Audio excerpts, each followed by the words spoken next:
13 launch ঘাটে আসা মাত্রই যাত্রীরা খুব তাড়াহুড়ো করে উঠছে, যেহেতু ঈদের সময় জায়গা পাওয়া খুব কষ্টকর।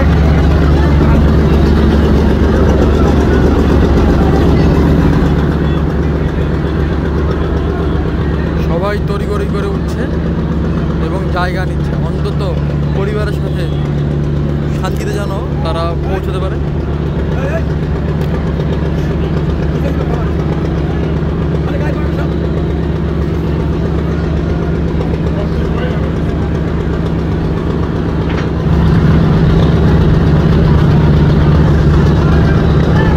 কিছুক্ষণ পরে দেখা যাবে লঞ্চে পা রাখার জায়গা থাকবে না।